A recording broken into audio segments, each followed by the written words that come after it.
Hello and welcome back to the Altair campaign. I'm your host and GM Nineveh, and with me are Kathia and Scenarios.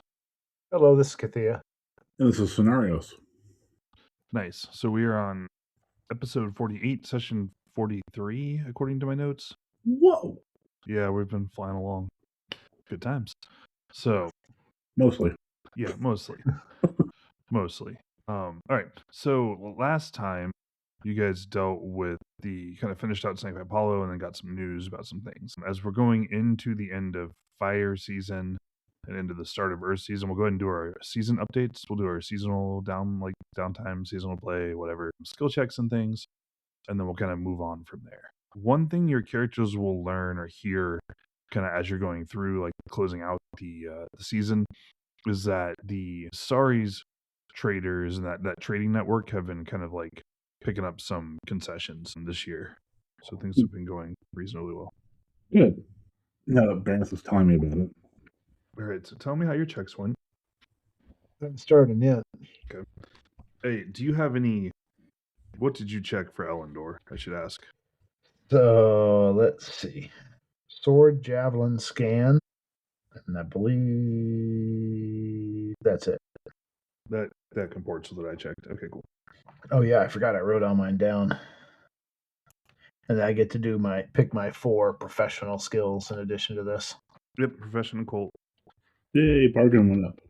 Interestingly, I do not have a bow skill check from last time. Huh, weird. That might be a first time ever. I am disappointed spirit combat did not go up. Sucks. Get good, scrub. Trying. Nothing worse than having a skill that's pretty hard to improve, and you improve it and get 1%. Yeah. I got 2 more. 4. Colt Lord Baron Gore went up. Nice. Thanks to my fumble. Right. So yeah, I have updated, I think, like 10 character sheets I've updated. Wow. Well, I had like 2 skills improve out of all that. I'm starting to get good. I doubt it. I don't think so. Maybe if you cast a spell on someone. S-Star would if S-Star gets paladin checks. That's a good question. I know that allied spirits only really get them. You get like a 5% chance at it instead of having to like. Yeah. Maybe do it like that. All right. They can't sacrifice it, so they're going to hit a limit pretty quickly, regardless. Yep. I didn't know if S-Star could get rune magic or not. But anyhow, well, I improved a couple skills, but it's tough. Right. Yeah, I think there's a point where you pick a skill you really care about, and then you kind of broaden the rest of them out. Well, I tried. I mean, to be fair, my evaluate did go up. It's not my evaluate went up and something else went up. I had 2. No, I think maybe my hide went up and something else went up by 1%. But no, I didn't improve any combat skills. So my understanding is that the revised edition is going to cut down on skills a little bit. Okay. What I think will actually happen is that weapon skills will become category skill. Like, so instead of having like, this is my broadsword, this is my long sword, you'll just have, this is my 1-hand sword, this is my 2-hand sword, Yep. Which would be nice. My secret hope is that stealth just gets rolled into manipulation. Just, yeah. You have 2 skills in the stealth category, one of which is for not being noticed when you aren't moving, and one of which is for not being noticed when you are moving. They just seem like prime, like just make one skill called move quietly and make it a manipulation skill, and just leave it at that. As much as I love RuneQuest, one of the things I really wish they would have done when they updated it was to trim the skill list down. I don't mind long skill lists as long as they're all useful, and it does do some weird stuff to like how you progress, right? Because you need these skills to go up, and it's kind of hard to raise some of them. Yeah. But so the more skills there are, the harder it becomes to like fill a broadly competent party. But yeah, I mean, like some skills are cool, and like I like having special skills for like Sense Assassin or Sense Chaos. But like all of the Lambrel special skills could just be an unlock on another skill. Like you can use acting to do these 3 things instead of making each of them their own skill. Like why is ventriloquism its own skill? Just put it under act. Why is feigned death its own skill? Just put it under act. Like, It's always been tough. The good thing I will say, I guess, RuneQuest and other BRP games has always done is they have they're not shy about letting skills completely overlap. Like you don't have to have the one and only one skill to do something. If there are two different skills that make sense for it and they both apply, Yeah. it's no problem using them. And there are definitely a lot of skills listed on here that the average person will never bother with.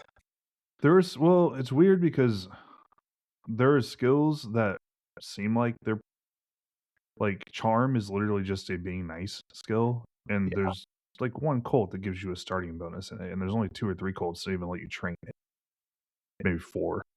Um, and it's just like surely it's more common than that. It's a catch-all, be nice to people, get lots of small bonuses skill. Like surely it's fairly common, but there's no like, and if it's not in a profession and it's not in a cult, you can't really train it without seeking out a trainer or just using a lot. So there's a lot of weird awkwardness.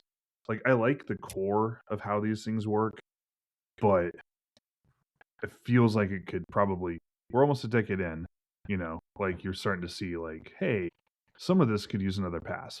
Yeah, I mean, I still struggle a bit with. As much as I love the classic combat system, I also freely admit that if it were no modern game I pick up now, am I going to want to have to make as many rolls as we do for combat? But I Right. don't know that I want to move away from it in RuneQuest either. So I don't know what the answer is. It's good here, but nowhere else. We get special exemptions. Exactly. Okay, cool. So if we're done updating our characters, I updated friendly NPCs, opposing NPCs, interesting neutral NPCs, the GMPCs, and Did we split up all of our loot already? yeah, that's all been done. Okay. Yep, that loot is handled. You went into a dangerous hole in the ground and came back with riches. Wait, So question. yes, Okay. I was training Dex, and you allowed me to split seasons. Was I yes. able to get enough time into fire or not? Let's say yes. I don't see why not. Why not? You've been moving around a lot and doing things. You could work. I think you could probably work that into it. Hey, train my decks. Yeah, do it. Get my base SR down to 0. Sure. I don't know what you have to do that, but it's probably hard to get to. It's not easy. Well, so if I'm deck 17, so I'd have like if I train for a season or 2 seasons, then I'd have like a 20% chance of getting. No, if you to be precise in our language, if you train every 2 seasons, it'll go up 1, but that costs lots of money. If you study, Yeah. which is self-training, then it's harder. Okay. Because then you have that chance. You do 2 seasons. It's free. It takes 2 seasons. Then you roll like a pow game check to see if it works or not. Who just hit their mic? Not me. Sinners. It was not me. No, it's cool. 19 is where it turns into a 0. Yeah, so I only need 2 points. Yeah, and So- if you So to train it, I got to go find somebody that higher decks than me. yes, and then they have to want to train you, and then it costs 500 lunars per attempt, and you have to make 2 attempts. And it will take 4 seasons of training, in which time you can train nothing else, no skills, no spells. You can only do 1 training. And nope.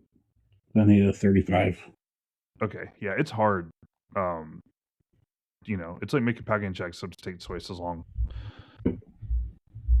Cool. Yep. Well, you can keep cracking at it All right. if you want, or you can train other things. We'll see. Cool. All right. So, I thought we got that out of the way. Earth season. You have already been alerted to the fact that roaming around, kind of around the Tula, but particularly around Scenarios' heightage, there is a giant tusker, And we're supposed to capture it or kill it a big old boar. or chase it off. You can kill it or chase it off if you want. I am not here to tell you no, but I think the plan from last time was that if you could bring it back to your captive, he obviously cares about his boar. That's right. So Okay, let's go lasso this thing. yeah, how's your lasso skill, buddy? Do I have to have a very specific skill that says lasso? I hate to tell you this, but if you look in the weapons and equipment guide and go down to missile weapons and look around, you will see there's combat net. If we go to I don't think a lasso is really a thing in this setting for some reason. Because in the melee weapons table, we also have, where is it? I think it's in the pole weapons, a pole lasso, Okay. which starts at 5%, and then you can add your manipulation bonus. Yay. It's a stick with a loop on it. You hit them Yeah. with it. Yeah. I was guessing what it was. Yeah. It's technically a ranged weapon. You can use it once per melee round, it looks like. So So how are we going to direct this thing? Do we? leave it out some food, trick it, trap it, track it, hunt it I can- down, cast divinations. I don't know. Like I can do probably an entire side quest to conquer giant skybirds. That way you can like fly around and catch it with aerial reconnaissance. It's Uh. got lots of options. Anyhow, what Sonarius? This is your quest. So what's your? I made it yours. I figure one, we get Tusker to help us, Okay, and that's smart. since it's his, I know. and then also I'm thinking we get some foods that may like and put some beer in that, so it slows it down a little bit. Oh yeah, let's get the giant pig drunk. That'll be a Well- good time. Don't we have an herbalist around that can hit us with some something to knock it out a little more readily than just beer? That is a good idea. Who's the herbalist that you think is around? I don't know, but we have like an entire clan. Somebody surely knows something about. It was just an idea. It's not a bad idea. I'm just curious. So the way that things tend to work with like making potions and stuff, which is like a an alchemy thing, right? Is that Shalana Arroy are usually okay at it. Link or Mai can be okay at it. These are two groups that, while the population percentage numbers are high, this is how I'm kind of working with it. For like, there's like 1 in 50 people as a dedicated medical professional in Glorantha. They tend to cluster around their temples. The temple is in Aldershire. And then you'll have like wanderers like go around, but you don't have like an on-site, like an on-staff Shalana Arroy. But you could go to Aldershire if you wanted to. Or you could just get it drunk. Or, hang out in a blind and cast Befuddle at it. Or whatever. Or beat it most of the way to death and then cast some heal spells on it. I don't know. What do you think, Sonarius? I don't have any particularly inspired good ideas right now. I think I don't know. I think we just try to get with some food and get it close to the Tusker. That way he can bring it in since he's our captive. And hoping that doesn't go poorly, but Okay, we can do that. Okay. So you can mound up some food stuffs. Given that this is a boar, you don't have to get particularly fancy about this. Waste food from the households in your hidage would probably, like old peels, leftover Yep. bits, Right. stuff like that. You can mound up some stuff, so it's not really like an expensive endeavor. Okay, so you'll set that up somewhere, I take it? Yeah. And then you're gonna leave your friendly Tusk Rider out in the open? I mean, well, I don't know. I'm just Yeah. curious. I'm just trying to And like I might be close by, and Kathia and Eleanor maybe nearish by in case things go, because he's still not allowed to ride off in the distance on his right. boar. Just- Dragon Loop Plinth. See, I took notes. Yeah. He doesn't know how to do that, so he'll be okay. Who doesn't know how to take notes? I got notes. No, he doesn't know how to do the plinth, the NPC. That's the extent of my plan, and it's not my worst plan ever in a game. So Okay, cool. No, you're right. I can recall some worse ones. thank you. So Well, the infamous, I will tie myself to my harpoon so I don't lose it. And then I will tie myself to the boat so I can't fall in and drown. Without connecting that, if you do that, the boat will be tied to the harpoon. You will be the link. And if you don't kill what you harpoon, yeah, I know that was a while ago. it's a good time. Every step of that plan made sense. But altogether, it did not make sense. Like, it was a little risky. All right. So, anyways, that was in high school. That was a long time ago. Okay. You ran that game, Kathia. I didn't remember the harpoon part, but That was in GURPS. That was a GURPS session. Anyways, so all right, so you'll pile that stuff up. You'll kind of stay in the area.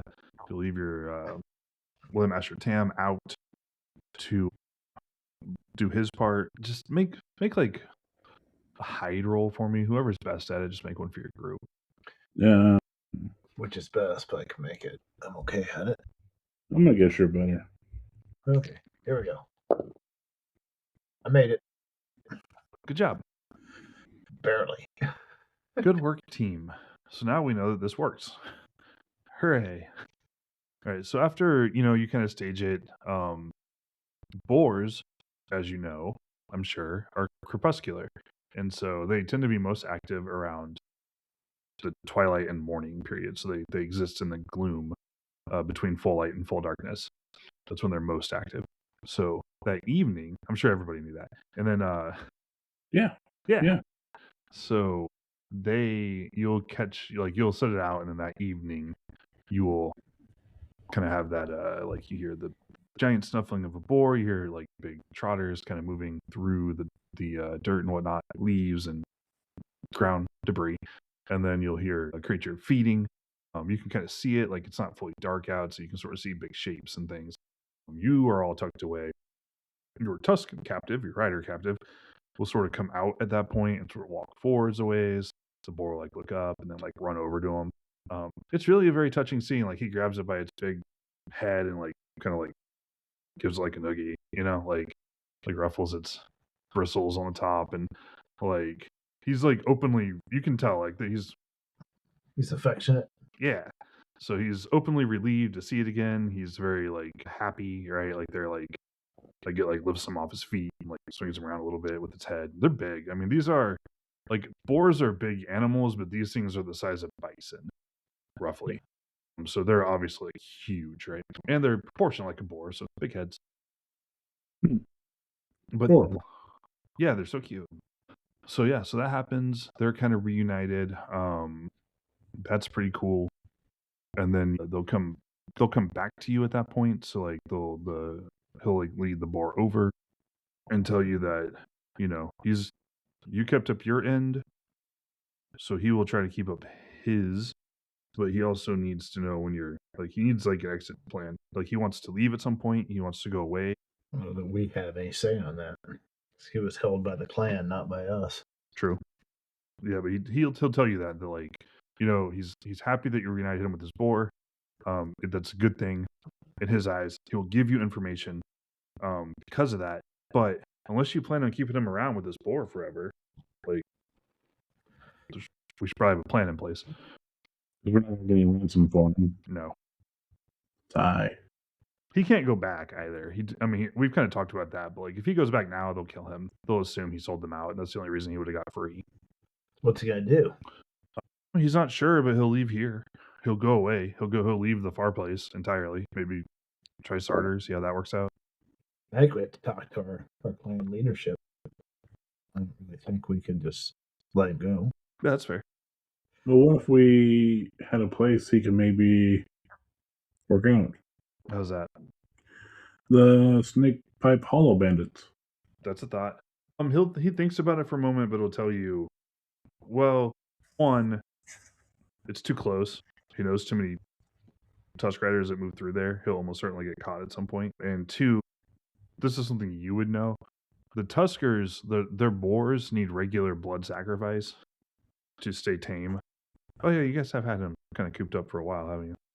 Yes, we have. Interesting. Well, I'm sure nothing will come of that. So, yeah, he can go. We'll talk to the clan ring, I guess. I didn't think this is what we signed up for, but okay. He's still gonna. He's gonna tell you things. What are you? Where is the disconnect here? What are we? Well, I thought we were hoping to find the boar, but I didn't think we were. You did. I didn't think we were allowed to just say, "Oh, and you can go away." You're probably not. So, but you don't have to let him go away. You can go talk to your clan. Well, as long as we get I'll trust information, as long as we get information, we can let him go after that. On top of what he's given us already, I guess. Or if that's what he. Okay, so to be clear, scenarios.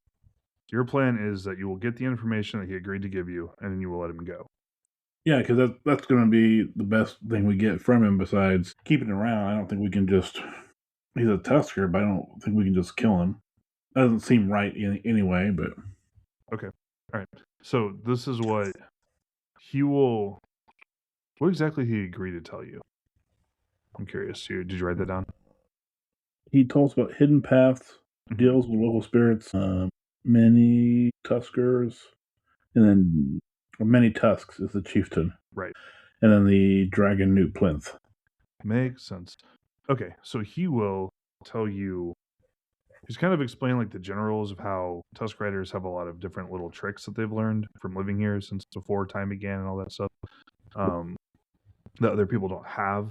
He will give you what he knows, so he'll give you like basically a it's not really a map, but he tells you like there is a place here that goes to here with the right rituals. There is a place here that goes to here with the right rituals. And he'll give you a list of like a dozen or so of those that he knows. He doesn't know how to do any of them, but he knows where they are, like where they start, where they end, what direction they go. Okay. And that gives you some information about how Tuskers can move around in the area. And then because you're letting him go, he will pass on that as far as like captives, like as far as prisoners, like or jail keepers or however, like as far as people holding people hostage go, like you guys haven't been too bad. So he'll just let you know where Many Tusks, his old chief, winters. Ooh. With the rider that the man who was taken from your village, like he was undoubtedly like tortured and killed. His soul is probably bound into one of his hands. That's what Tuskers do. Mm. So if you jumped him and got that hand back, you could let him go. Like you could let him back into the afterlife at least. That'd be worth doing. Oh, that would be a dark season thing. Yep. Okay, cool. So, what's the name of the leader again? Many tusks. Yes. Hooray. That's his Tarsh name. His Tusker name is Tu Alamlin because they have like old school names, like some Ferdog Crescent style names.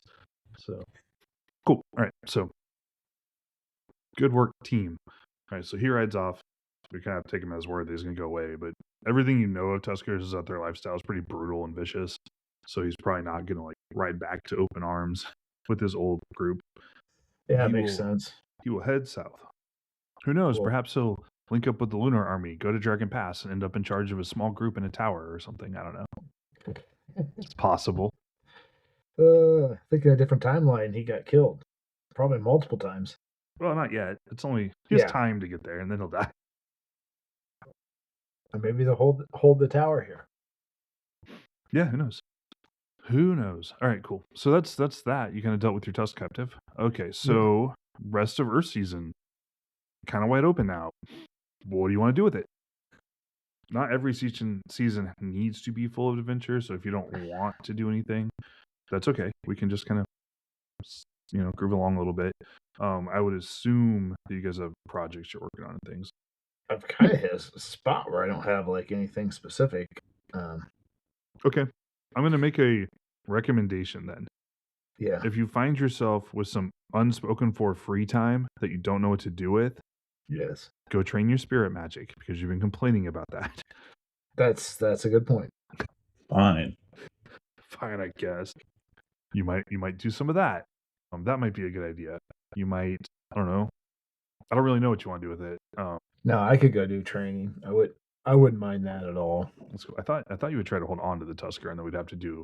There's a sub adventure where you have to like find an Earth Witch to handle his blood sacrifice needs. We didn't really get that as an opportunity, so I didn't know what to do. You could have done it. Like if you had decided to hold on to him, it would have become more of a problem. But you just let him go. So yep. Some artists seem to want to do that, and I didn't have a strong enough opinion to. No, that's all good. I'm not complaining, but we have a little free time because we're not doing that. So let's think about how we want to spend our time. Sorry. Nope, it's all good. I actually have one thing I'm going to do that we don't need to play through at all. I just thought of this when I was re-listening to the podcast. I'm going to ride south a little bit out of my way and visit my cousin. 4-star? 4-star. Yeah, your distant cousin. Yeah. Yeah, we'll just stop by and visit them on the way through and then go on over to Aldature, and I will go there and I want to learn some more blade sharp. Makes sense. Okay, so we'll have you do that. One thing you're going to get stuck with as you go is your temple priestess, Colchis, will give you a pack of like messages to deliver, basically. To Aldature? To Aldature, yes. You'll take them to the Sun Temple. And because if you're going to Stag Shield, she'll give you some stuff to take to the tribal queen as well. okay, I'll do that. Since she has been conducting the things she was told to do, basically, she's by the Yamelio temple. She's sending reports back. Okay, I can deliver those. Cool. You can even read them. If they're sealed up, I won't Right. because that would be I wrong. just mean you're literate enough now that you could read them. Yes, and while I'm back there, maybe I could work on my reading. You can train one thing a season, so it's spells or a skill or That's an fine. attribute. That's fine. To be fair, you can train basically 1 point of magic a week. So if you Yeah. spend 4 weeks training, you can get 4 points of spells. Hey, I'm gonna have a Blade Sharp 7. Yeah, you could. Maybe. If anybody around has that much bleach. Question. Yes. Is that even more for Kathia? Do we tell your tribe where many tusks winters? I mean, your temple. Absolutely, 100%. We tell my temple. Okay, And cool. then let my priestess decide what to do with it. Cool. Unless we want to hold it close to us and go do the raid ourselves personally, but it seems like something we should just hand to the whole tribe. Makes sense. You're also in a position where Mini Tusk is the leader of the group who raided your clan. He's not the leader of like all the Tusk Riders. Oh. You're also conveniently in a position where the natural response to reporting something like, hey, in about a season or so, we know where this guy's going to be, is for your priestess to be like, cool, like I have just the person to lead that raid. So unless you have an objection, Sonaris, I will tell my priestess because I pretty much tell her everything. I'll let her decide what to do with it. No, I think telling your temple's the right thing. I don't think the O'Millions need to know, but yeah, but I'll have to leave it up to her because she's in charge, not me. Yep. You know. Why don't you want the Omelians to know? Because we want the glory for ourselves. Okay. Yes. All right. Ambitious. That's That's what cool. I was guessing.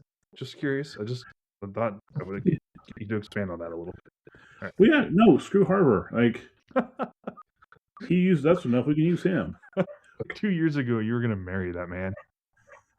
Things changed. Well, he's probably going to be celibate anyway. Nope. I guess not. And then I was going to send a letter to stay in connection with, I lost her name, but the other Peloran devotee there in Aldichur, as well as the herald of our tribal queen, because we talked with him some too. So am I hauling these for you? I'll pay for postage. Okay. You may have 1 silver. Don't spend it everywhere. And then I'm going to work with Barenth and the Carls to fix up the land as we get ready to harvest, I guess. Okay, makes sense. From the rutting or whatever. Right, makes sense. Okay, cool. So yeah, you guys have some projects to work on. There's one other thing that happens in Earth Season that you might be interested in doing. Okay. As a group. All together. Harvard's getting married, right? The wedding will be in Aldichur. Yeah, I'm going to be there anyway. Yeah? Yes. Okay, cool. Hate that guy. I don't hate him. It's just frustrating now because, yeah. But no, Barenth and our 5 kids will go. Right.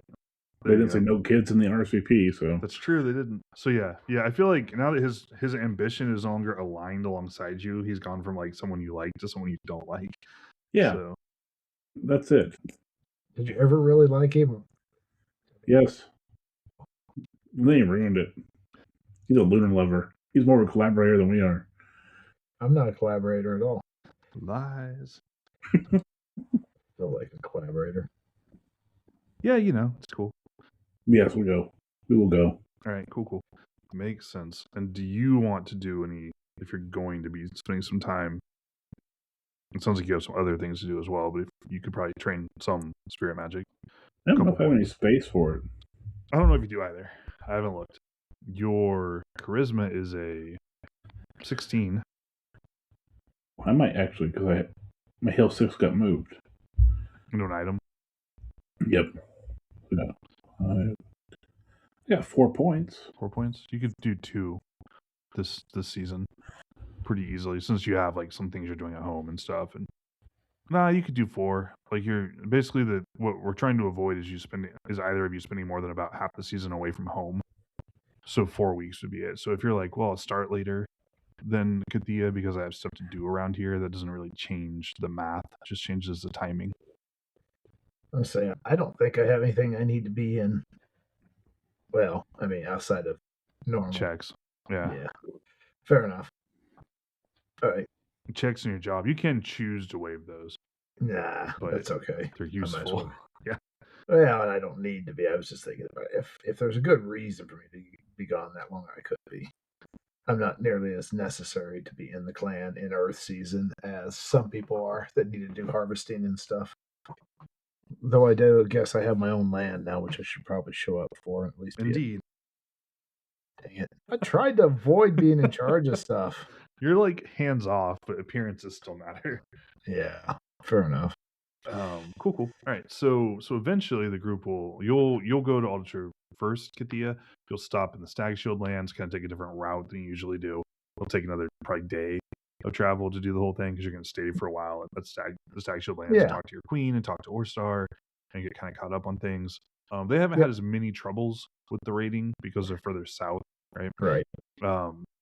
So it looks like the bulk of the raiding is being carried out like along the entire width or breadth of Alder, like the fireplace, but it's affecting the northern half of it much more than the southern half. I mean, that makes sense. Yeah. I try. I don't always get there, but I try. Okay, cool. So, is there anything particular you wanted from them, or are you just kind of catching up? Okay, cool. No, it just seemed.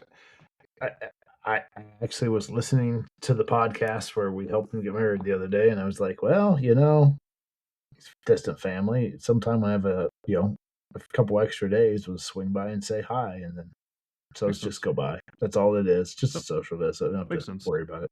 Cool. Sounds good. So spend some time with that, and then you'll head on to Alder itself. It's Earth season, so again, you're seeing like there are a lot of people out in the fields, right? There are a lot of people out doing that work. So harvesting, which is like sickle work. A lot of people hand carrying things back and forth, women carrying things, men like cutting, etc. So that's kind of like what it looks like. There's lots of little patches of field being harvested, and there's people transporting stuff. It's a pretty busy time. There's like a couple of really busy weeks, and then it'll slow down some. So you're kind of seeing that start to pick up. Once you get to Alder itself, the city is fairly nice. It's cool out and slowly cooling through our season. It's a relatively nice place to be. Alder in the fall is not bad. Once there are already some preparations underway. Go roll intrigue for me. Oh, yay. Such a good skill. Let's see.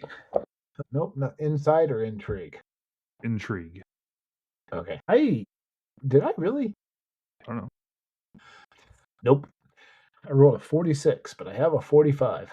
Oh, alas. A near miss. So I was listening to one of the snippets the other day where it's like I rolled like about 4 rolls that were right on or made by 1%. So I guess, it goes about. It will occasionally cut the other way. Yeah. Yep. Thought for a second I had it and I was all excited. All right. Well, don't put a check in it, and you will only get what you would get just that's obvious, right? Okay. So the obvious thing that's going on in town, one, there is an elevated amount you can tell from being here for a couple days. Like there are more Yamelians moving around, like leaving and coming back to the city than is usual, and as well as other groups. So there's obviously still like a relatively coordinated response happening to the Tusk Rider incursions. It has kind of become a running like battle, like series of skirmishes and things, and chases, like pursuits are not uncommon. So that's happening. The other thing that's really obviously going on is that there are already preparations underway for Harvard's wedding. You can see some of that starting to go on. So there are just people are preparing things, right? They're making items or cloth or decorations, right? It's visible in the city. So those are the two big events happening. Okay. So you'll go to the Sundome Temple and drop stuff off. Do you like go to see? I mean, your relationship with Harvard is more distant than Sonarius has ever has been. Yeah, but it's also probably more just professional. So I could actually go see. I would happily go see Harvard, offer our congratulations. Let him know we'll be there, and also talk to him about where things are with the Tusk Riders. Okay, cool. He's willing to see. Yeah, he's in the city. He'll spend a few minutes talking. So like a brief, like a short meeting, basically, not disrespectfully short, you know. Right. No, I get it. So he'll talk to you. He thanks you for the reports you sent. He kind of glances through them, just kind of see if there's anything big in them. While he's talking to you, he accepts your congratulations. Tells you he'll be glad to see you there, and your family cohorts, etc. He'll tell you the war against the Tusk Riders, or the battle against Tusk Riders, the defense against them is going fairly well. Like, they're very mobile, and they strike like fast and hard, right? But if you catch them, it's usually not like super hard to fold them once they're not, if they don't have the advantage of ambush, right? Right. It's not terribly difficult to handle them, so they're inflicting losses. And as far as nobody really knows how many Tusk Riders there are, right? It's hard to do a census, but you have to think that there aren't as many of them as there are of you. Makes sense. And so from that standpoint, he was pretty sure that you're winning the war of attrition fairly well. Like, they should give out. That's good. Anything else I pick up from it? I don't know. Roll insight. It's kind of funny. I'm getting pretty good at a lot of these skills, which we just found out was really hard to improve. And then there's other ones like this. Yeah, they're tough. Actually, I succeeded. Okay, put a check in it. Cool. Yeah, insight is one of those skills that only a couple of cults offer you. And basically a couple professions. They're hard to raise without just using them all the time. Well, and in this case, both of these though, I'm around 50%. So yeah, you're not terrible at them by any means. Right. Okay, so played long enough. We've gotten enough checks. I have some ability. I'm just not great. Right. Okay, so Harvard. So the big impression you get from him with everything that's going on, the conduct of the war, the reports that you're bringing him, the wedding preparations, like, you're definitely getting a, like, how do I want to put this? I'm trying to work through my references. I know that you're not going to get some of them, so I can't use them. I'm sorry. Sonarios might get. Sonarios, you ever watch Gargoyles? A while ago, yes. Do you remember Xanatos? Was that the villain? He's not the villain. That's such an unkind thing to say about Xanatos. Is it Riker? How could you? Yeah. Okay. I mean, he's, often antagonistic. I wouldn't say he's the villain. So you're saying Harvard is the villain or not the villain? I'm not saying Harvard is the villain, but I am saying that he has a certain, I've got everything in hand, everything is going just as planned, my victory is imminent vibe on him. But And it's a really mustache he not. twirls, but he's a good guy. Right. Yeah. So I'm not bitter. he's kind of saying that, but he really doesn't. It's to cover. Well, no, it's more like he's not saying that, but it's like he's saying, like, professionally, yes, the defenses are going well. Professionally, yes, I'm glad with how everything is going. Personally, thank you for your congratulations.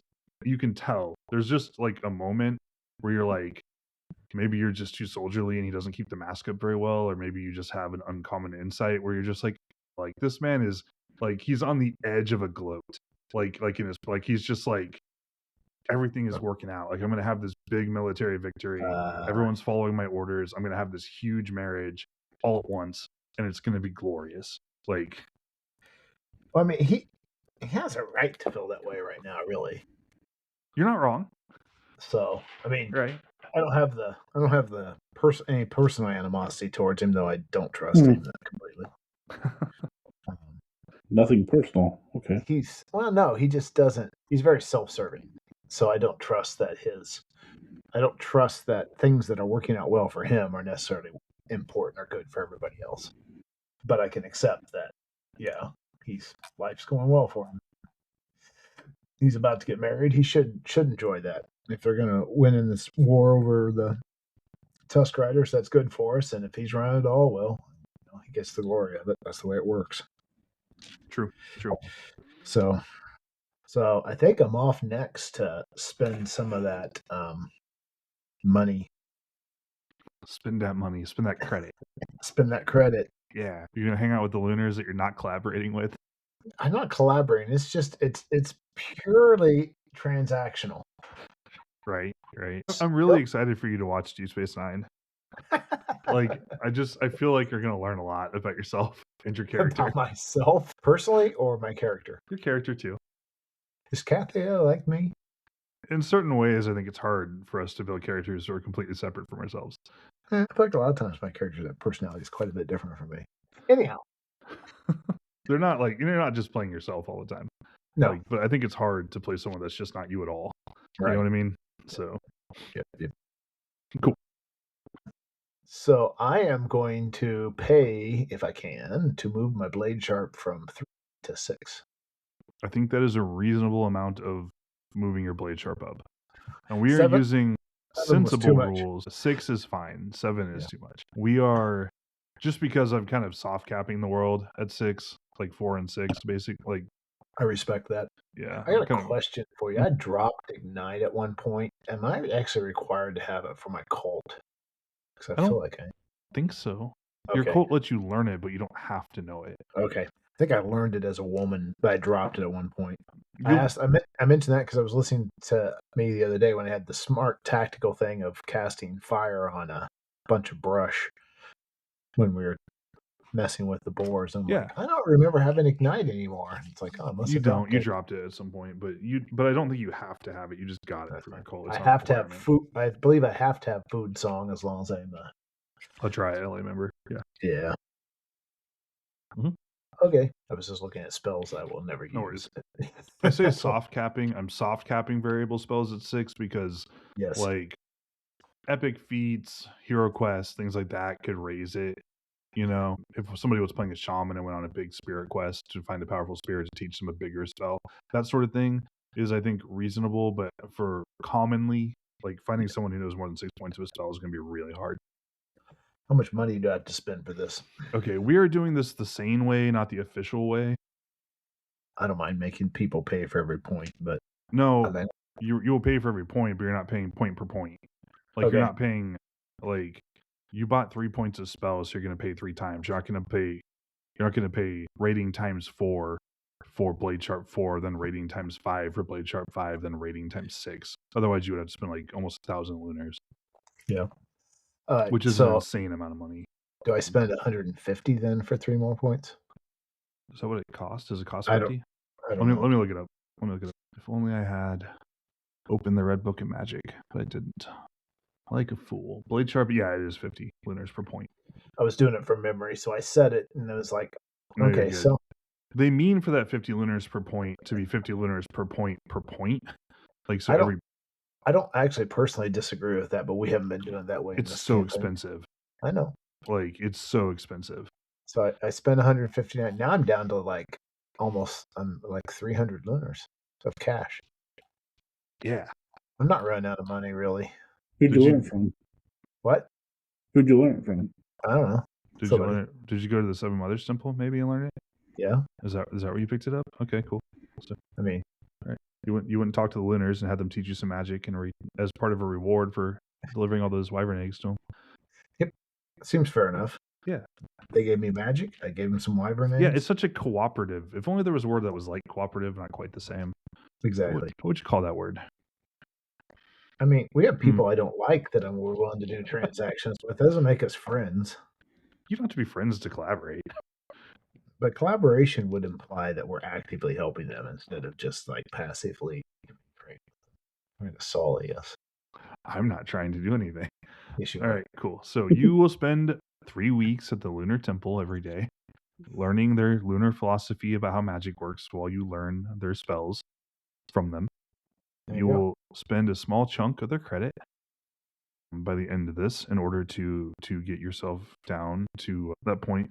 So you could learn a 4th spell point. You have another week, basically. I do have time for that. Yeah, but it's just not Blade Sharp 7. Yeah. So, Norios, pop over into my character sheet for a second. Is there a one? Because I think I've got. Let me do math again. Oh, and my sheet is not updating for whatever reason when I save things. It's not letting me save. It says it's all sent it to pending, which hopefully will get updated.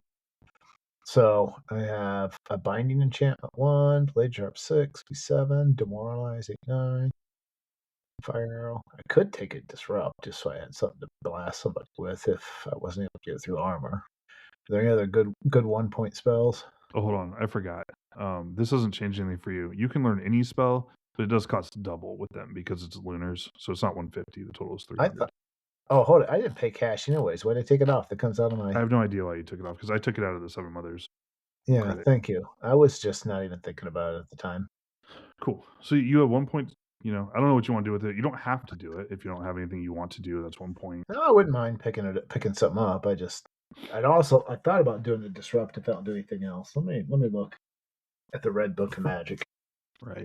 If there's, you guys, I think you have a fair sense of what types of spells are common. The other thing I can like, do is we have some detect spells I've thought about doing too. like detect enemies or detect gemstones, Yeah, detect treasure, detect silver. detect silver. That's common. Yeah. That's a cult spell. It's a good one. You can also learn it from the Lunars because the Lunars also claim dominion over silver. Yeah, well, they don't have it. It's ours. Canonically, the Lunars are right. Silver is the moon metal, but you don't know that. Winners think they're right about a lot of stuff. I'm just saying, if I open up the Red Book of Magic or Weapons and Equipment and go look at magical metals, the metal that has the moon rune next to it is silver. Time opening my book. I can tell. Well, in 1 point of parry. Yeah, no. Cast Has on to your be- shield. I could, but Oh, You have to cast. I think you actually have to cast it on a shield now. I don't think it Oh, works on yeah. swords. I'd have to look at the spell. it works in any shield. Okay. I wasn't joking about that. Now you're like, maybe I want that. Okay, so scenarios, you're only really going to be like a week or so behind on this. So, question: Yes. if I do a Earth Elemental, that's going to need a command rune spell. Right. Which you have because it's a common rune spell. Okay. Just like summon is a common rune spell. Dismiss is a specialist rune spell. So I'll just need to actually just summon it and And then control it. command it into the crystal. And then if you wanted to withdraw it, you'd cast command again and pull it out of the crystal. And then presumably at some point you would tell it to get back in the crystal before that 15 minutes wore off. Hopefully. Yeah. I think we've talked about this before, but elementals don't heal when they're stored. So it's one of those things where if it's really beat up, you'll probably release it and then rebind it in a downtime sequence. Okay. It's like resummon it, because you can't fix it. But let it go wander out in the world and then bring it back. So I was thinking about actually coordination and mobility. Okay, both good spells. I did not. They don't say that they are incompatible. They're not. But they have an effect that feels like the one effect on the strike rank feels like too much to stack. We've been doing it the whole campaign. Okay. Off and on. The way it works out is that mobility just straight up says, I reduce your strike rank by 1, and I increase your movement speed, right? Coordination says, I add 3 to your dex, which has the effect of decreasing your strike rank by 1 as well as increasing most of your dex-related skills by 5. But it's worth noting that only works until you become, like, the coordination cannot move you once you've gotten up to being, like, a strike rank 0, because additional dexterity does not modify your strike rank. Okay. It's the same way that, like, strength, like, if you get a character big and strong enough, strength doesn't improve their damage because it just doesn't change. Like, the calculation goes from every 8 to every 16 after a human maximum, and so it won't get you there. Okay. Well, I'm not there yet, so that's why it's right. Yeah. That's kind of tempting because that helps jump my slowness issues I've had. Yeah, it lets you close into melee faster. It lets you go earlier on the round. Dexterity will improve your accuracy. And it will improve it for multiple things. That's one cool thing about the attribute increasing spells is that they modify your categories. So, like, it will improve your attack. It will also improve your parry, like your shield parry. It will also improve a dodge if you needed to dodge for some reason. It will also improve, like, your ride skill, your ability to swim. So it's not quite as potent in melee as just, like, knowing 2 points of blade sharp. Coordination isn't, but it gives you a bunch of flexibility. Yep, that's my thought. So I think I'm going to learn those 3 points of spells. Coordination and mobility. Cool. And then you would be able to learn 1 more point to spell. One of these would probably take place, like, after the wedding, basically. But that's okay. You can do it now, so we don't have to go back to it. You don't have a detect? I don't yet. Do you want one? Because that seems like a spell that would head your direction. I'm asking. I have 1 point to spend, and I'll tell you what I'm thinking about. I can do a detect and the detect spells, except for detect trap. Apparently, I could do disruption. Now, disruption for me is only 1d3. However, it's been pointed out to me because I'm sitting around with 14 rune points. I could cast disruption along with multi spell, and then it would be a pretty potent thing that would let me punch through armor if I had something that I was not able to get through. The disadvantage of disruption, of course, is like half the range of my bow. So, as a general rule, Yeah, it's pow be pow, so it has drawbacks and pluses and minuses. the other spell I thought about out of here is one would be lantern only because it gives more light, but I don't think I'm going to do that. The other would be there's something silence would be kind of a cool one too. Silence is underrated because it gets rid of your armor penalties to move silently and hide, basically. Well, it actually suppresses noise by the living being. So not just the armor penalties, like it gets rid of everything. Well, to an extent. That's Yeah, what yeah. you got to read the whole spell because it's finicky. It's a finicky spell, but its main effect is to let you ignore your armor penalties to stealth.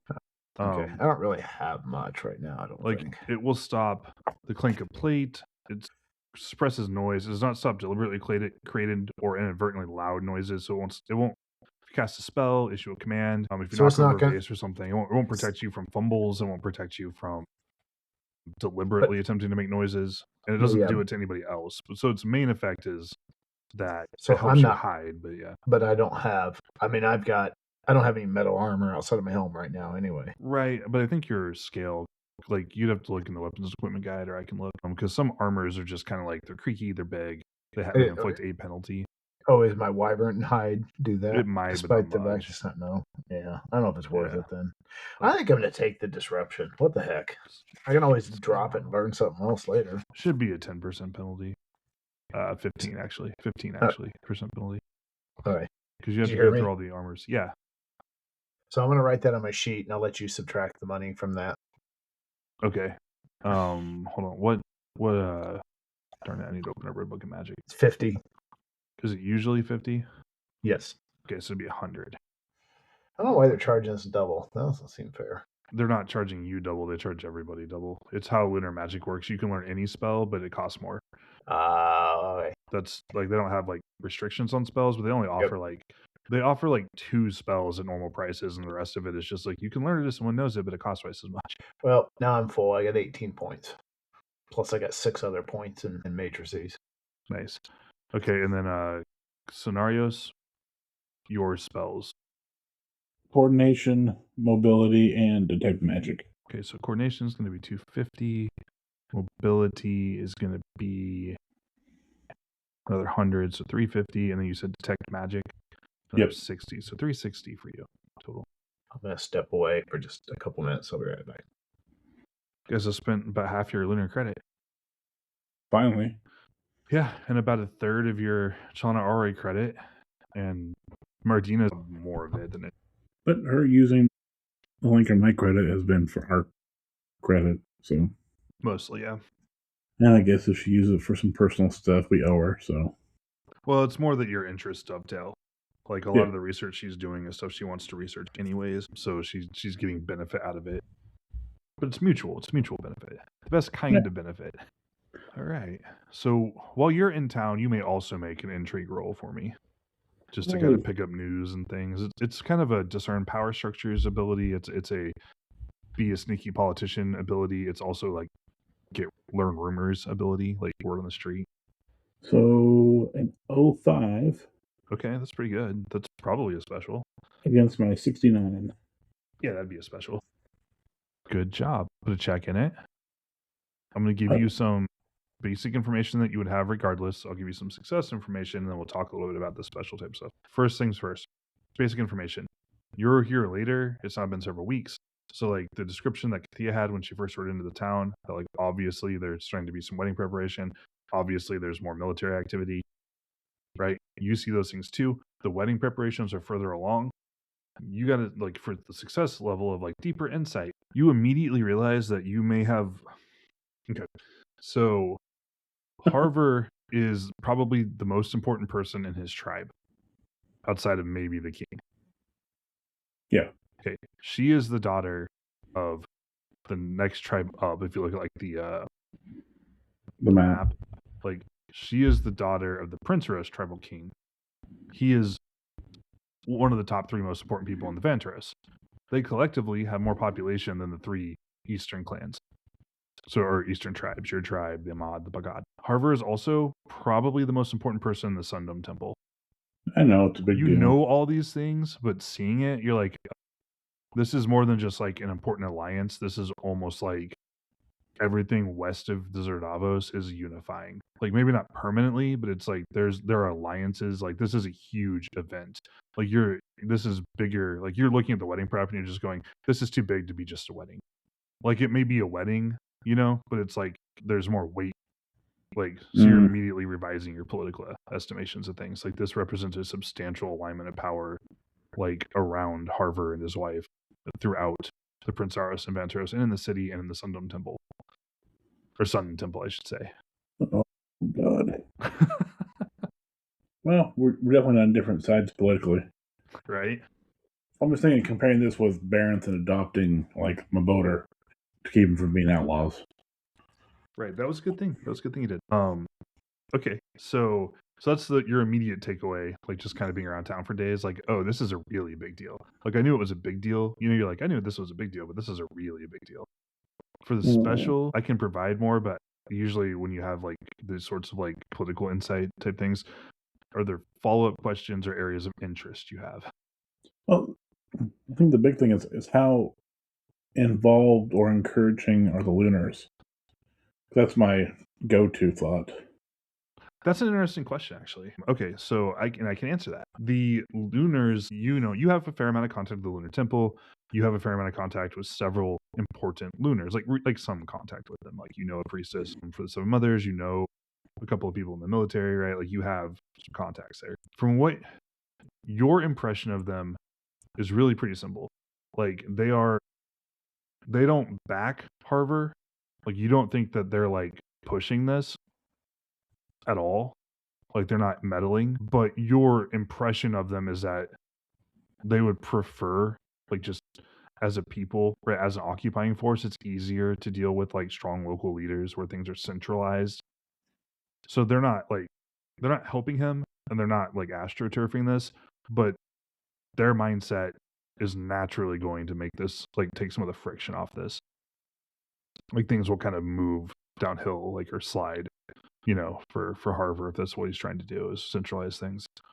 You may ask one more question about a different related topic if you want, but you'll get no more about the Lunars from this. It's okay if you don't have another question.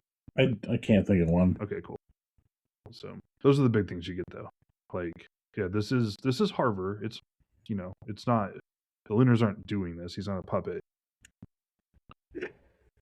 But yeah, so that's what you get pretty clearly. Cool. Okay. And then you can go around to the you'll get your stuff done. You'll kind of get a place because your husband and your kids are going to come up eventually once the wedding is closer. This would also be a good time for you to meet with your friendly god talker lady. Yeah, from earlier. She said she was going to come visit you, but then the Tusk Rider raid started happening, and she didn't. So no, that's fair. I do not hold that against her. all right, so you can meet with her at the temple. Seems like a fair place to go. She's happy to see you. Obviously you have a like allied spirit now, so that's something you could talk to her about if you wanted. Yeah, I would tell her about Hastio. Nice. Cool. She seems impressed by this. She has not done that. She's never felt the call. Like Sanctum Apollo seems quite dangerous. Well, if she does, I know some people that may help her go there, so. Cool. All right. Otherwise, do you have anything specific for her? Otherwise, it's going to be like pleasantries, making contact, talking. Nope, that's pretty much it. It was pleasantries, so. Cool. I'm not trying to rush you. I just make sure we don't derail too badly. Like if we're just like fumbling around. Like, well, it's nice to see you. Nope, that is it. All right, cool. Is there anything else you want to do in town during these several weeks that you have here while you're learning spells? You have some time in the mornings and the evenings to do things. Like you're not just cloistered away. I will gather some things to maybe make one of Barrett's more favorite dishes to make up for him bringing the kids up in the minivan after me. Okay, fair So call. Right. Go ahead and roll your craft cooking, and we'll see how that goes. We're not Wait. doing that. We're not doing that. I'm kidding. There is apparently a craft cooking skill. oh, It's in the Mahome write-up in Fire and Sky. So we're not using it. Mm. To me, I would assume that craft cooking is like I am a chef skill. Like if your character's thing was cooking fancy things professionally, maybe in a lunar city or something like that, or maybe a tavern keeper in Prague, like in Pavis. So that would be a skill that maybe we would use just because, but it's never a skill I'm going to be like, you need this skill just to cook dinner, like that's not happening. So We can successfully hold meat over a fire or throw it in a pot, cook it. indeed. Okay, let's see. well, not everybody can, but yes.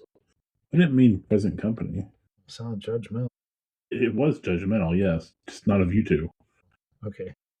Well, for that purpose. Okay, let's see. Oh, do we need to exchange notes about whatever you learned in town? I caught some of that. Well, yeah, I just caught the wedding and military prep, but also noticed the implications of the unification of the Prince Heros and the Vanteros, who are also lunar friendly as it is. So the Lunars are not necessarily pushing the marriage, but they are not stopping it. They're perfectly happy with it then, I assume. Yep. Too. I also mentioned that what I noticed that Harvard seems inordinately pleased with himself and how everything's working out. Which he might have a reason to feel that way, but I don't know. This was the kind of marriage you wanted, so Everything's coming up Millhouse.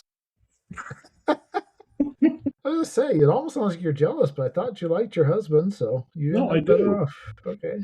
Doesn't mean I want Harvard to be happy. Wow, better. But You I'll dumped confess, him. I can't, but I'll confess, I don't trust his motives. I mean, I think he's an okay person overall, but I think he's driven by self-advancement over the good of Cool. I can neither confirm nor deny these suspicions. I think you've already confirmed them, so I don't know that it's multiple times, including people like Solarius' mother. So really, it just confirmed what I already knew about it. He's pretty self-centered. It's true. He's not a selfless man. All right. So, cool. Last check before we move into the wedding scenes itself. If there's anything you want to buy while you're in town, I don't know that you have much need for material goods, but if you were looking at buying an object of some sort, weapon, armor, stuff, right, this would be the time to do it. I just want to make sure that you've had a chance to say no before I just assume you don't want anything. So I don't need anything. I feel like I'm well equipped, and everything I need now is not going to be bought at the market. that's probably true. Kind of past I that know. point. Yeah, Scenarios, you started out with like the heaviest armor you could wear, basically. I mean, like you entered the game with in-game equipment. I don't think I can wear that armor to this day because I don't think I'm strong enough to do it. Yeah, you don't have the encumbrance for it. You got the heaviest armor you could wear off the Wyverns, and you're pretty much set. I'm cool with it. I like it. It's special. It's hard to improve on it. All right, cool. So there's nothing that you want. Solid. So we'll move on to the wedding. Okay, so this is going to happen during the during the Ernalden High Holy Days, right? So in that week. So we're staying here you're not going home for the High Holy Day this year, huh? Apparently not. Sorry, bro. I mean, I could stay and represent if you want to go home. No, I should be here. Yeah, I mean, it's still a week-long worship service. You will still get your Palgain check for your High Holy Day. You will still get a worship check. You can still summon and bind your elemental here. You can do all this stuff here. The temple here is bigger, actually. But yeah, this is probably the first High Holy Day you haven't spent at home. So that's why I was saying it. Yeah. Cool. All right. So that'll go on. Scenarios, if you want to, in the early days of this, you can bind that elemental. Yeah. Okay. We're not going to roll for that because it's going to be hard to screw up. Like, okay. You can use ritual practices, you get a bunch of bonuses, etc. to casting these spells. It's not hard. So you will, on the temple grounds, you will summon your elemental. We need to roll a stat. We got to do that because this is something that never changes. Okay. Once you have it, this is always the first one you summon. If you ever summon a second one, we'll roll the stats for that one too. And It will always be the second earth elemental you summon. So you're going to make a little friend here. They don't really have personalities in any meaningful way. All right. So this is a large. Is that true? Yep. Okay, cool. So you're going to summon a large elemental. It is 10 cubic meters, or 10 meters cubed. Those are different. So it's pretty big. Is that cubic yards? Yeah, yards. Okay, Okay, so the first thing you're going to roll is 3d6 for its HP. Ugh. Well, that's what you're rolling. That's not what it is. 9. Okay, so add 18 to that. And that's how much HP it has. So it should be 27. Yes, that's Okay, you didn't say anything, so I was like, oh no, we've lost him. All right, cool. So for your strength, we're going to do the same thing. 3d6 plus 18. So 28. Okay, 28. Cool. You have 28 strength. Next up is the power of this little guy. Okay, it's going to be 4d6 plus 6. Jeez. 16. Okay, 16 total for power. So it's got 16 power. Okay.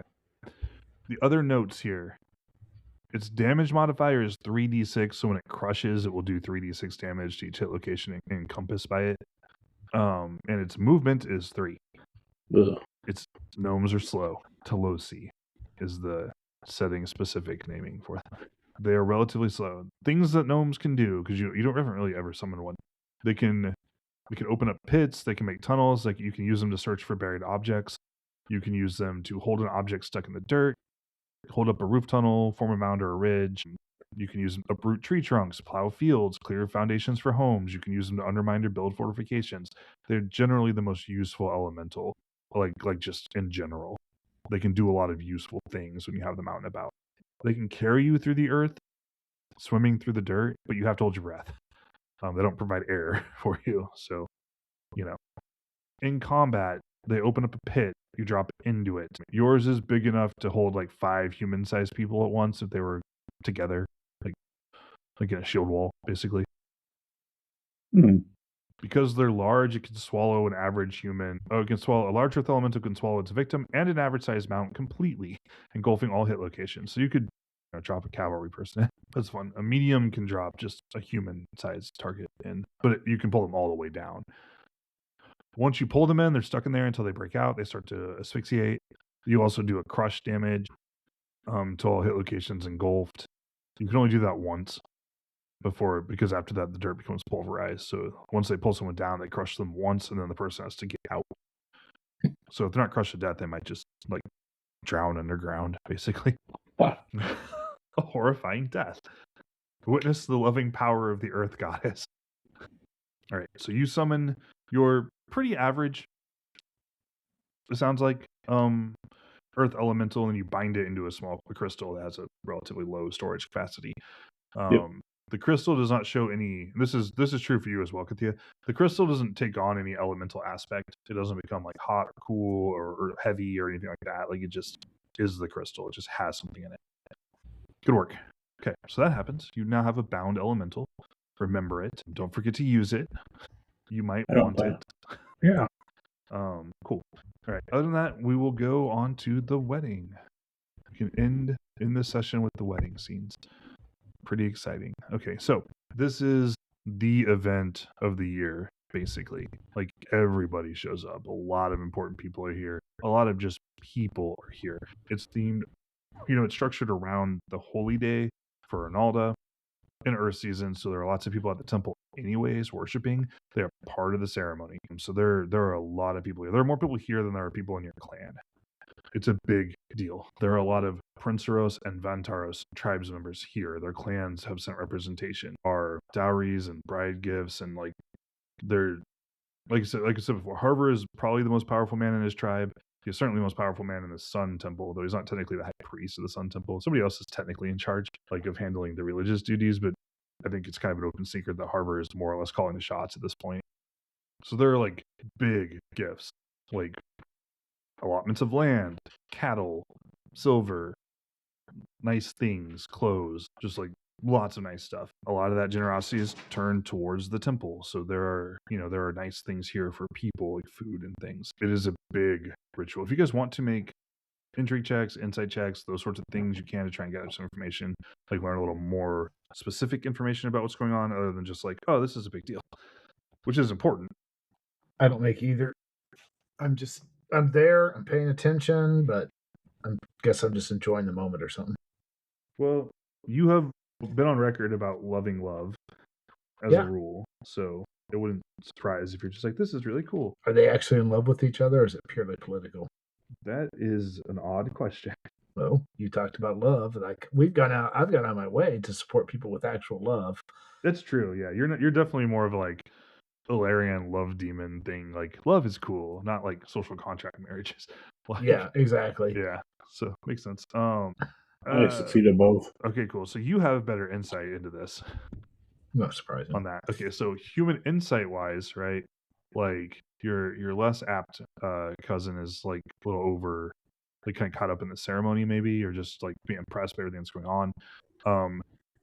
Scenarios you would know from your human insight, right? Like, no, I mean they're getting married. You're sure that things will work out. They usually do, right? Like, but no, there's no like particular love there.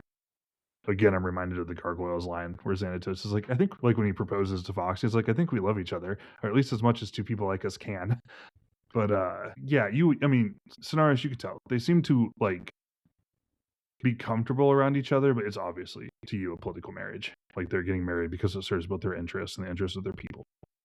That's not a bad reason to get married in your eyes. So most marriages throughout history are. Yeah, I mean, yeah. Okay, on the intrigue side, is there another? We've obviously Prince Rose, Venturos, Sundome. Those are bastions of power. You've also asked about the Lunars. Is there a direction you want to know with your intrigue check? Do you want to know about how the Tovtaros stand? Do you want to know about how, another sub faction? I was thinking about because she's in Nalden, right? So the temple, I guess, the cult. Okay, so you want to know what the Ernaldans think about it? That's complicated. No, it's good. It's good. It's just complicated, right? So your feeling is that you spent some time in the temple. People are being there is, you think, not a rift, but there are two camps in the Ernaldan temple, right? One of which is more, the people who are more connected to the eastern tribes are mostly in, right? So like even in Aldatur, the Great Temple, you have people who are from the Tovtaros, the Amad, the Bakat, or that look that way, and then there are people who are more from the Princeros and Vantaros. So those two camps, the ones from the east, so your tribe, the tribes to the east of you, are generally traditionalist Ernaldans who recognize that Ernalda has many husbands, but that her primary husband is Orlanth. Your sense is that the Western faction, primarily made of the Princeros and Vantaros, acknowledge that Ernalda has many husbands, including Yomelio. And given the presence of the Sun Temple, the higher concentration of Yomelian worship here, and also general friction with the Lunars about Orlanth, there is certainly a group that would like to make Yomelia's role as Ernalda's protector more prevalent in the Earth Temple. And just by doing the math, right, like, and seeing what's going on around in the temple this week, you would guess that the Western faction is obviously stronger in Aldatur. Oh yeah. So yeah, so your political instincts over all of this are that the Western tribes, which is over half the population of the Far Place, are coming to a high degree of alignment in the factions. Okay. Bad or good? Who can say? It's probably good. It's probably a good thing. Unity is good, right? We like it when people get along. Otherwise, like, there are a lot of people here. Your tribe has sent representatives. Important people from the tribe have come. Also, you guys. Wow. You know what I mean? No, I don't. I felt like I thought we were important, and now you're important. Insulting. You're important. No, apparently not. You're at the bottom of the top rung. Like, that's a good place to be, right? Yeah. There's worse places to be. All the other rungs you've climbed were worse places to be. So there are people from all of the tribes. So the Amad have sent people. The Bakat have sent people. There is a lunar delegation here of people that have come. So, I mean, they're here. This is important. They're participating. So you could, socialize with people too. Like other than the abstract stuff, like you could seek out people. So if there's someone you wanted to talk to, people you wanted to see, you could certainly do those things. Scenarios, you can definitely do these things. You have time. Kathia, you are substantially freer. So keep that in mind because you're just a lay member to Ronaldo, so you're not as caught up in religious obligations. I would just I'd be happy to walk, meet one if there's anybody I already know from before, talk to them, but I'd also be happy just to anybody that's there that I run into and have a drink and discuss things, whatever's going on. But I know that leaves it kind of random and puts it on your plate. But anything. Right. But what I mean more is that, and you might not have anybody in mind, like because you're like scenarios, you're obviously fully free to do things. I'm not telling you have less chances to do things. Kathia, you have more chances to do things away from the Earth Temple. Is what I'm trying. So like, if you wanted to meet someone out of public eyes, you would have a lot more freedom to do that. It doesn't sound like you have anybody in mind, so that's why. I can't think of anyone. I might do it if I thought of someone, but it seems just too conniving for Kathia. Right, I know. Scenarios, do you have anyone you want your cousin to meet in private away from the Earth Temple? Ynor, no. Oh, is Ynor here? That's an interesting question. Allow me to roll my handy-dandy randomizer. Ynor is here. Yay. Yay. Ynor would never miss a party. We could have him write a subtle song about our Yamelian friend that is just on the edge of making fun of him, but not really. How well there's a thing Yamali are known for, it's restraint.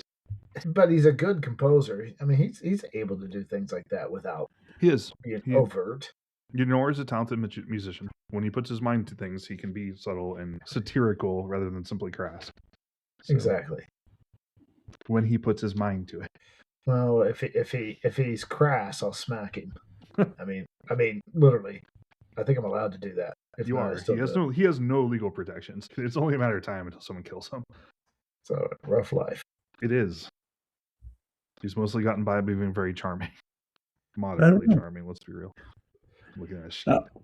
I don't know where I'd send Kathia. I don't have anyone in mind particularly either. I just wanted to present that your dynamics and responsibilities at this event are different, so you have some different opportunities. But whether you have a use for those opportunities is not up to me. I don't really. Like I said, if I run into somebody and something comes up, that'd be great. If that's not, cool. But anyway, from our tribe, whoever our tribal delegation is. Good question. I have notes. Okay, so the people who would show up from your tribe, your queen's not there, but she sent a couple of members of her retinue. So she sent. Which ones would be the most insulting ones to send? She doesn't like her. This is something you're learning, by the way. Lots of people don't like him very much, or your Marangor queen does not like him very much. She sends Mornal the Fool, her Ermali. Might be why Ynor's here. Followed him along. There you go. And she sends her scribe, which is a more neutral.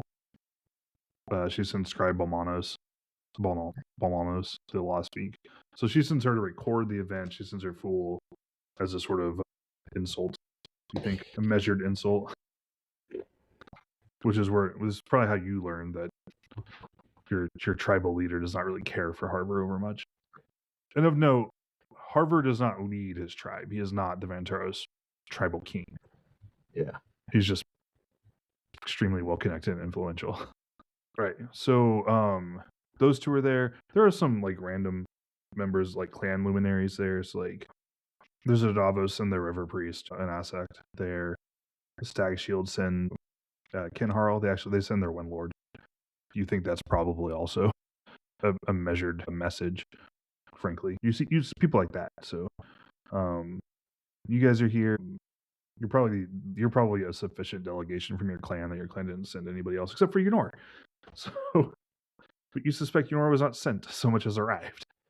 That's right. So he will link up with you, Kathia, because you seem to like him more. Yeah, I like him. He's helped me before too. He has a nose for marks. He's playing the long game, but he'll link up with you and kind of hang out with you, and only drink a little too much and be a little too loud. So, though he also is good at singing, dancing, and playing his lyre, so he does fulfill some roles for entertainment and things outside of that.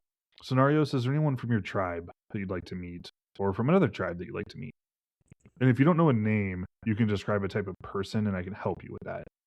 Like if there's like a type of connection you're wanting to make, we can. This is a good time to do it. I'm gonna try to be more helpful and involved in the wedding rituals with the other Arnoldans if I can. Okay. Yeah. I mean, you are a god talker, a junior Yeah. one, admittedly, and you're not necessarily tied to this temple's hierarchy, but they'll take help, right? You can step in, and you know several people here. You've met the Tycor Tech Priestess, you know another god talker, so you can definitely do so. Yeah. Okay. Yep. So you ingratiate yourself more to the temple hierarchy. Yep. Okay. Cool. Just make a worship roll for me here. You'll be doing this anyways as part of the High Holy Day. This is just to kind of sound out how that goes. 14 or 80. That should be a special, I That think. should be a special, yeah. So you do well. You take up the rituals well. If there are differences or a ritual that you're not familiar with, you learn it quickly. You conduct the rituals well, and you end up handling a reasonable amount of responsibility over the course of the week. You impress basically any rune level people. So most of the rune level people in the temple that you interact with have a positive impression of you from that, right? Like you have a generally good impression that is notable even to the high priestess there. So you have a connection there. So. Yep. That way I kind of ingratiate myself with them. Yeah, you don't have a connection to one person at this temple anymore. You just have a connection to the temple generally now. Like most of the leadership of this temple knows you and likes you, or at least thinks you're competent. Which is not nothing. Yeah, I figured with the aldershire as well as the glass wall people or whatever, that may be a good way to grow my connections and whatnot. So I'm not just some country god talker. Some country. Right. You're taking after your mom. Dang, a dagger right to the heart. Like guard down, completely defenseless. I'm not wrong. No, you're not. Good work, team. Cool. Okay. Good job. So that happens. You make some good impressions, kind of ingratiate yourself to the temple network here. Thea, you do less of that, but to be fair, you don't have as much of a network to ingratiate yourself to. Yeah. Or to connect to. Yeah, you're a little more on your own, so you kind of just hang out and kind of watch things happen, and are a little bit on the outside of it, and that's okay. Yunor's there with you. I know. So he's not that bad. Yeah, I rolled a d6 and I got a 6, so I was like, Yunor is there, like for sure, doing whatever it is Yunor does that he does when you guys aren't looking. I'm paying attention so I can redirect if I have to. That's fair. Let's do me a favor. Roll human insight. You can make a roll to see if you kind of him. Yeah, on him. See if you can figure him out a little bit. All right, I'm gonna actually pull on my clan. Try and boost it. Yeah. You're like curious. So I get plus 20%, which I didn't need, but I did make my insight. Oh, did you miss it anyways? No, I made it. Oh, you made it anyways. Okay, sorry, I misheard you. Yeah, I would have made it either way. I see what you're saying. You didn't need it because you would have made it regardless. Okay. Yep. But at least you get to check your clan passion. Yep. So that's cool. All right. Sorry, I interpreted you the other way. I thought you meant you didn't need it because you missed regardless. So no. Okay, sorry. Cool. Nope, no worries. I misheard. So, okay, you get a success. So you're spending some time with Yunor, and you've spent time with Yunor in the past as well. Your general impression of Yunor over the years is that he's a pretty aimless individual. He hangs around, he drinks, he plays music, right? Like he doesn't really do a lot. You suspect he's an Armali because he's lazy, basically. Like a lazy, indolent wastrel who doesn't want to do things or be useful. Like he just doesn't want to. Like he's capable of being charming. He's skilled at things he cares about. Like he's applied himself. He's good at playing his instrument. He's a good singer. He doesn't seem to care about turning that into anything useful, right? Your impression of Yunor over the next couple of days is that over the last year, which you weren't present for a lot of this, so you don't know exactly what happened, but he seems like he has been much more driven to get better at things, though he still seems pretty useless to you. Your impression of him is that he is more actively embracing his religious path, that he's trying to grow in his cult. Okay. You don't know exactly what that entails or why he would want that. because why would anybody like rational people don't want to be Ermali, and so why you would want to be good at being a Ermali is perhaps a mystery. But he does of the last year or so seem to be much more motivated to try that. You don't know why, and you don't know what that entails per se, but he does seem to be he has a certain amount of direction that you're not used to, even though it does still seem to you to be like, Well, but you need certain Ermali because you need them to. They have uses. They have important mythic uses. So yes, they are useful. So while I don't understand him, I do appreciate that we have somebody in our clan that is embracing that because it will have use. Yeah, it does. It comes out in the Sacred Time rituals, especially. They're useful for remaking the world. It just seems like a pretty miserable path. Like, I don't know. You've met several Ormali at this point in your life. I don't know that you've ever Yep. met a happy Ormali. So, Yeah, it's one of those things people kind of fall into more than Mhm. choose. yep. So you do get that impression that he's been working on that for some reason. You also, just because you've been around for the last couple of years, you know, or at least suspect that you don't know what he's doing, and you're not going to get any answers today. But you suspect he's tied up somehow in some of this like anti-lunar stuff, not like raids and things, but just general sentiment, and like you don't know what he's doing, but you're just kind of your impression of him, like even just watching him passively and kind of hanging around him this week. So he's anti-lunar. You think so? Huh. Didn't know he cared about that much about anything. So there you go. I'm just glad to know he cares about something. I still don't want to know his other passions. Ynor has normal interests and hobbies. Does he? No, not really. Or Ynor. So yeah, so you learn a little bit about your odd and Yeah. mostly unhelpful clanmate. So that's something. He's been helpful in the past. He's mostly unhelpful, but he has been helpful to you guys in various ways. He helped me the one time when the clan next door was trying to get under my skin, and he replied for me. I appreciate that. Very nice. So there you go. Yeah. Yeah, you seem to be like one of the few people in the clan who kind of likes him. Like a lot of people sort of put up with him. Like he's charming enough and useful enough of the time that no one has like really seriously turned on him. Yeah. But he's definitely not like a person who gets a lot of favors either. All right, cool. So that stuff kind of happens. You spend the week here around this religious stuff and around the wedding. You probably have learned some things. Like you're not the only people that you know who have learned some things probably about what's going on out west, in the western part of the fireplace. But you'll be able to report that back once you leave. We're just gonna roll through Earth season here. If you guys want to make seasonal checks and things like that, we can go ahead and do that and then close out the session. Then Okay. we can hit dark season fresh, and we can handle that mini tusks raid and kind of handle some of those events. Yeah, if there's something I forgot or missed, or that you still want to do, tell me. Well, I'm just thinking with Cassia as we head towards storm season. I know Mardina had told us that we're looking at some sort of storm demons with the elf thing. Yeah, probably the ice demons, I think they are. Valind. Probably Halri, yeah, Himalayas ice demons. So I guess one, do we know from her telling us that a way to deal with them? Oh yeah, good question. And also importantly, anybody we know that would be a good person to help us deal with them. That's good. Those are good questions. So for the first one, and go ahead and work through the roles you check to make selections and things, and we'll talk about how you did at the back end of this. Don't forget, you get a free worship check scenarios. You need to check rune points. You should get them all back, and you get a POW gain check because you went to your high holy day. Also, you could sacrifice a point of power here if you wanted to. You could learn a technique. Ooh, also means to get another rune point. I like rune points. Yes. Okay. So while we're all thinking about those things and making these checks, cleaning up our sheets, Mardina's first piece is about the Halri, about ice demons, right? Frost demons, things like that. Generally speaking,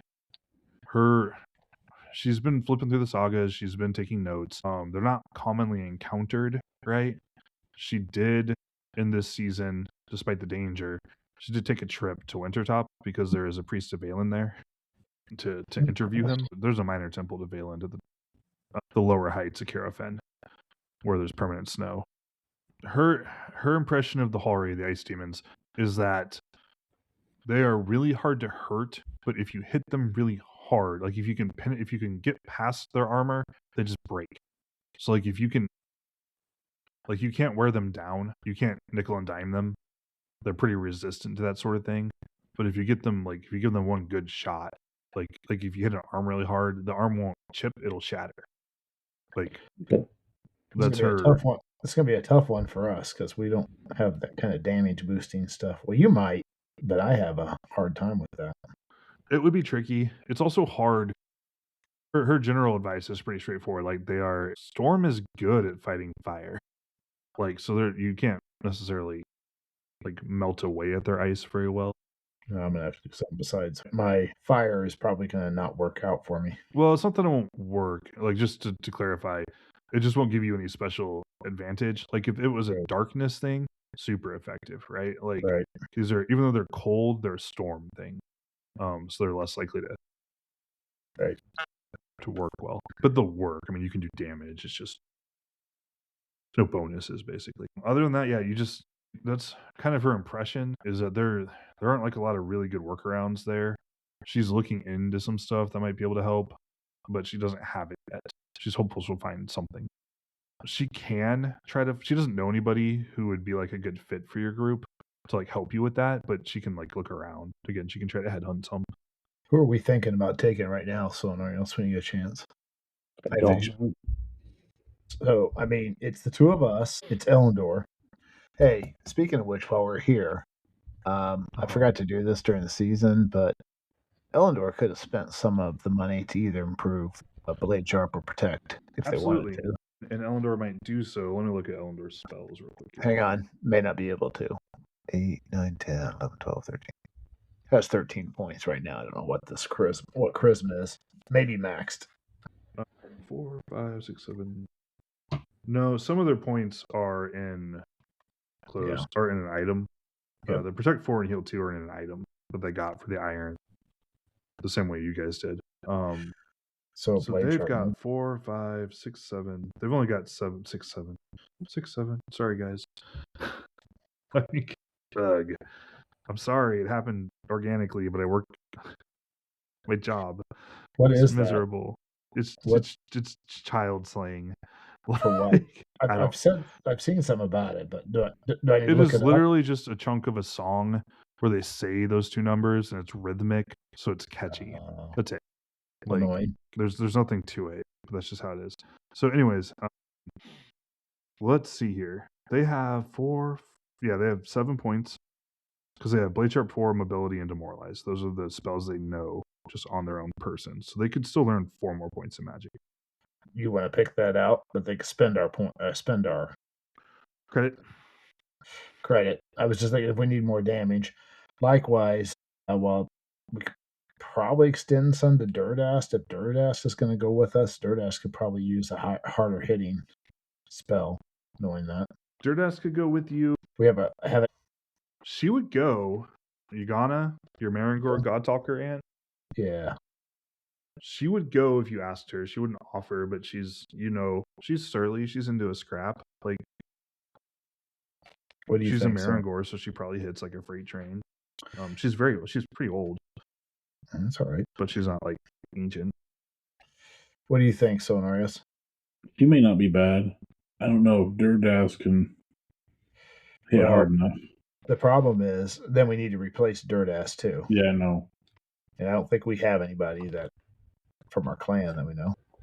If all you're looking for is damage, if you just want people who can hit hard, yeah. The only other person I could recommend outside of Ugana, and Durdas doesn't hit hard. Yamelians are not known for being hard hitting as a cult. Yeah, they're more like tough and light. Like your other. Take a beating and keep on going.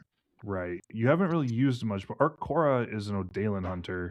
They have access to like strength, bear strength is a divine spell they get. Like they can get pretty tough, pretty strong, pretty hard hitting. I was concerned whether he would, since we haven't done a lot with him, whether he was up to this task at this point, but I wouldn't mind. I'm not. I mean, you may have to entice him, or maybe not. You haven't talked to him for quite a while. I mean, mostly, would he actually be able to be useful in it. I don't know. I haven't built his character sheet because you never take him on adventures. Sound bitter. No, I'm not. I have plenty of character sheets to keep track of already. So, because we've talked about this a little bit, but they get level ups like you guys do, just with less. Yeah, that's fine. I mean, they don't have as many opportunities as the player characters have, but I track them seasonally and give them like seasonal skill checks and things, so that way they're not. Otherwise, you guys would just leave them behind. Yeah, like after a year and a half or so, and they would just not be relevant anymore. And since several of them go on adventures frequently, it makes sense that they're kind of like half step behind you, like useful but not overshadowing you. I don't know if there's somebody in a clan around us or something too that might be useful. I mean, I think we're at a point now where we can pull outside of our clan. You can. You just don't have a ton of as many connections. We might do some of that next session. I don't really have a lot of people I can just be like, yeah, this guy would go. This person that I haven't built or thought about, Yeah. But it's something to think about for sure. Okay, so how do we do on our checks? I got a couple. My sheet's still not updating as I go, but It's odd. yeah, I think Maybe like Scratchpad what's changed this session, just so you have an idea. I'm going to make some updates to Eleanor's sheet here, since we know they're going and we know they have access to the credit. Scenarios, how's it going on your end? All right. I up meditate and read write Farsight. Okay. And that was it. Yeah, y'all are getting pretty good at the things you're good at. It's getting hard to raise those much. Oh, and Brew went up too. Brew went up. Okay. See, I had something that went. So I take it power didn't go up. Nope. Okay. Did you spend a point to power? I'm trying to. Or you're trying to pick out what technique you want to learn? Yeah. Okay.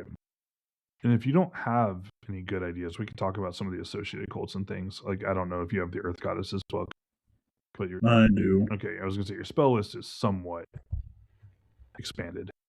Don't forget that, because it's not actually in subcult, it's in miscellaneous notes. Carofen, like the mountain Carofen, is a subcult of Renal, like an associated cult of Renaldo, or a subcult of Renaldo, excuse me. And she teaches several spells. Yes, I saw that. So there's that. I'm not saying to do that. I just want to make it's easy to miss. Like that outside the subcults, there is a subcult. So that's pretty cool. At Aldature, we've kind of just established that stronger movement toward Jamelio as a husband protector. You can pick up Cat's Eye from Jamelio, or any of her regular techniques, and probably from most of her subcults. You can pick up Tycora Tex, prepare Bless Grave. You do cast that with your Death Rune. It's unlikely to work without ritual practice, but Blessing a Grave is also the sort of thing where you usually have some time. You can learn Flowers from Voria.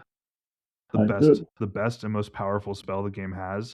You spend 1 rune point, and then for 15 minutes, you can spend a magic point every few seconds to make a flower bloom. And if there's no flower around or a place for it to bloom from, you just make a flower appear. Hey, where's the Carol Finn write up? Is that Storm? No, it's in the Earth Goddesses book. It starts on page 25, but all the subcult listings are on page 26. That's where all the spell listings are. I was just purely curious, since I don't think I have anything else mechanical to do right now. So no, you're cool. Next season's my high holy day. Right. Carol Finn. Scenarios, if you don't know what you want, we don't have to figure it out right now. It's okay. Well, Mountain Leap. Go ahead. I do not know. Okay. Well, we'll just put a pin in it. Remember that you have a point to pick, and hopefully you'll pick it by the time we play next. That way you have access to it. You get the rune point right now, regardless. And you have a technique to pick. So Mountain Leap's kind of cool, but probably not one you really have a lot of use for. But it's a cool spell. It is. Brew. Do you already have that? Not the spell. That might be worthwhile. Seriously. Maybe. You're not wrong. It probably doesn't work the way I would alter the way it works, because I didn't read it. I just kind of thought. Well, no, it is a good spell. It's just that the way it works is that they made up a separate system for brewing, where like most things you craft and you're just like, well, if I fail, it either doesn't work well or it takes longer, and then if I succeed, it's a normal good, and if I get a special, it's a better than average good, and if I get a crit, it's a really nice good. Brewing is like you roll to see how it goes, and then you roll a random table Oh, that the quality of your roll reflects to see whether or not you brewed something good or not.